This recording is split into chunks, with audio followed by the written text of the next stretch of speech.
as of right now. Wilder, Fury 2, here we go.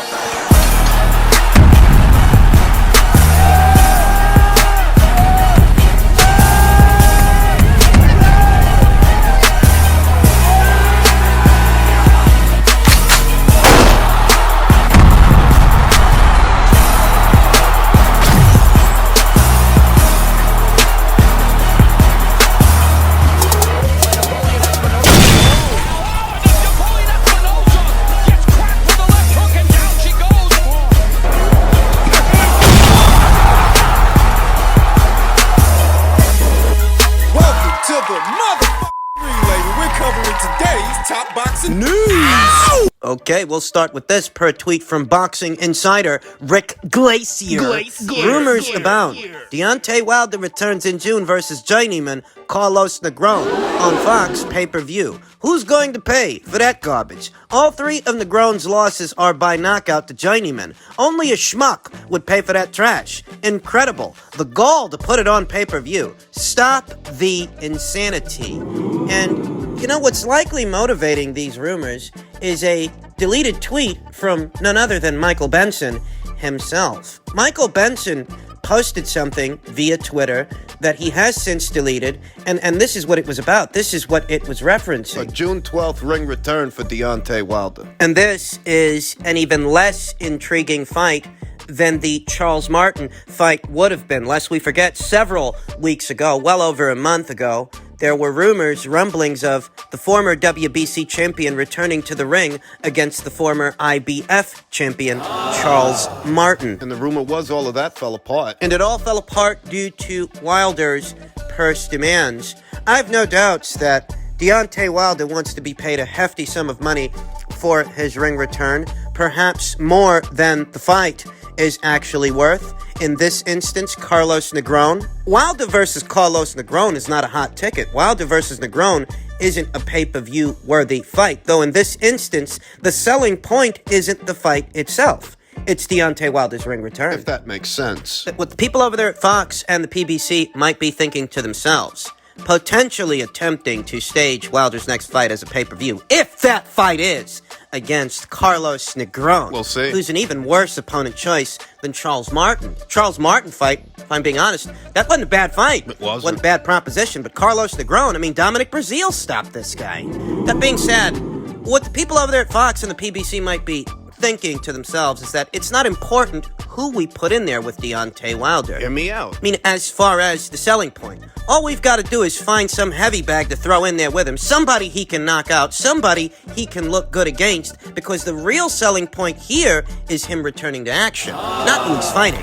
We're 4 months into the year of 2021. Wilder hasn't come back yet. Late last year, on the Last Stand podcast with Brian Custer, Wilder himself, in his own words, said that he would be returning in either late January or early February. January and February have come and gone, and Wilder's not back yet.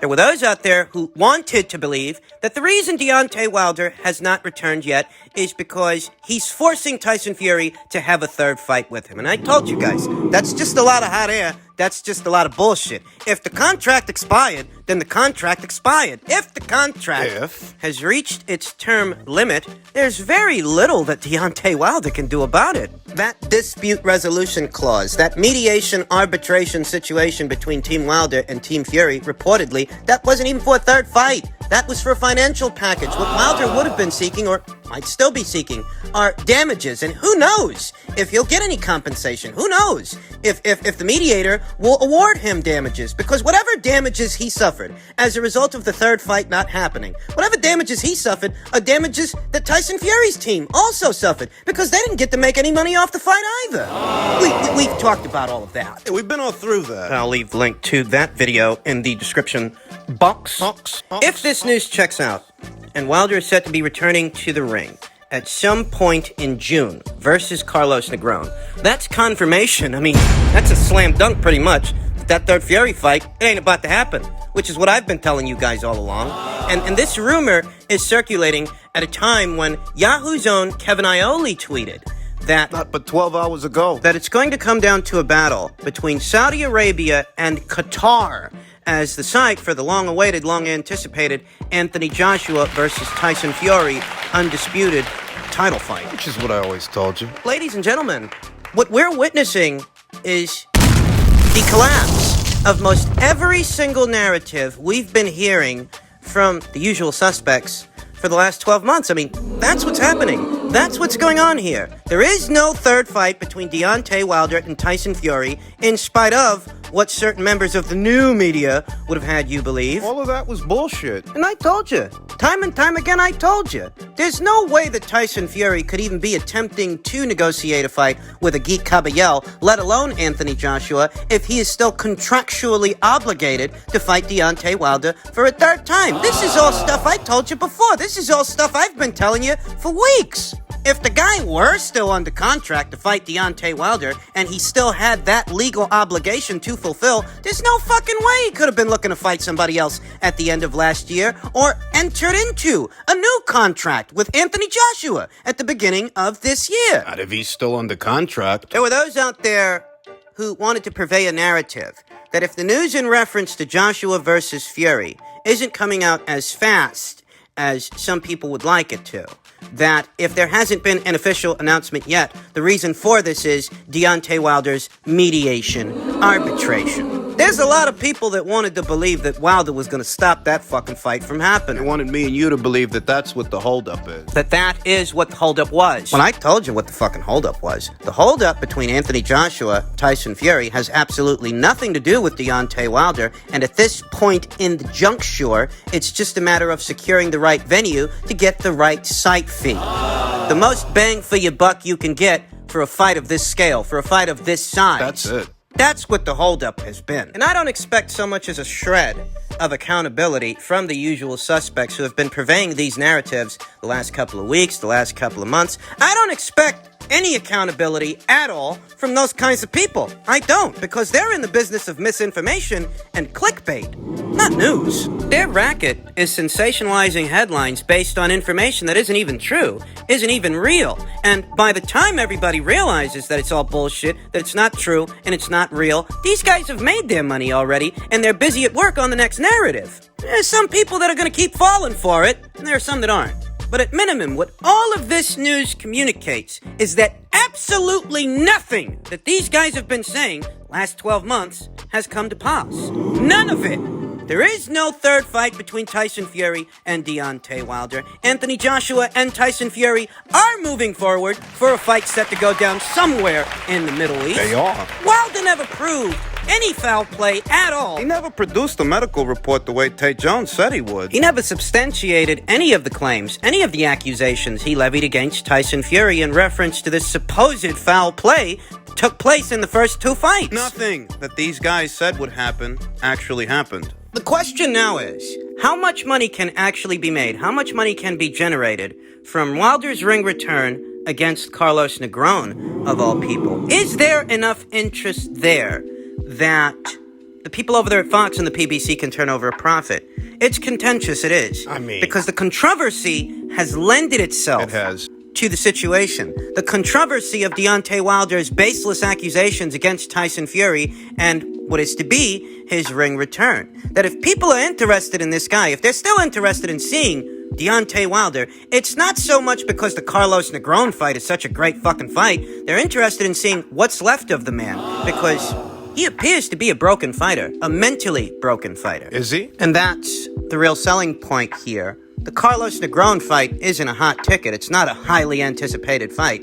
And if Wilder's ring return is garnering any attention at all, it's because a lot of people feel that he's a broken fighter, he's a mentally broken man, and he'll never return to being what he was before Tyson Fury laid that shellacking on him. As funny as this might sound, Deontay Wilder potentially being a broken fighter is the most interesting thing about his ring return. The issue, however, is the only guys still interested in Deontay Wilder are guys who don't actually buy pay-per-views. Boxing fans don't care about Wilder. The real boxing fans, the real paying customers, they're not concerned with Deontay Wilder or anything he has to say. The most they get out of talking about Wilder is a chuckle, a laugh at how ridiculous his accusations are and how he's fast become the laughingstock in the heavyweight division and perhaps in the entire sport of boxing. The real boxing fans, the real ones, the paying customers, they care about Taylor versus Ramirez. They care about Joshua versus Fury. There's growing excitement for Herring versus Valdez. Believe you me,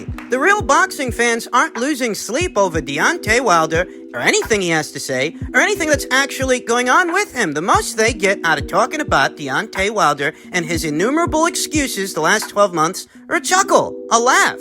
But that's where the buck stops. That's about it. Think the real boxing fans are going to pay $80 to see this guy fight Carlos Negron? Which goes back to Rick Glacier's original point, that only a schmuck would pay for that trash. Incredible. The gall to put it on pay-per-view. Stop the insanity. I've said this before and I'll say it again.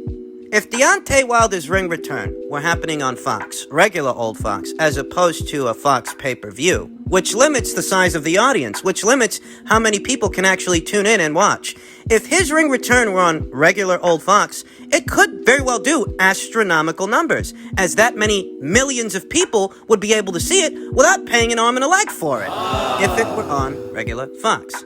But when you go as far as staging this thing as a pay-per-view, and you know it's not a pay-per-view worthy matchup, you know it's not a hot ticket, You're taking a gamble. the possibility and the probability for failure, it increases. There's a chance that the pay-per-view could flop. So now you might be asking yourself, well, if that's the case, why stage it as a pay-per-view? Why not put it on regular Fox? Well, it's because the people over there at Fox aren't in the business of giving money away.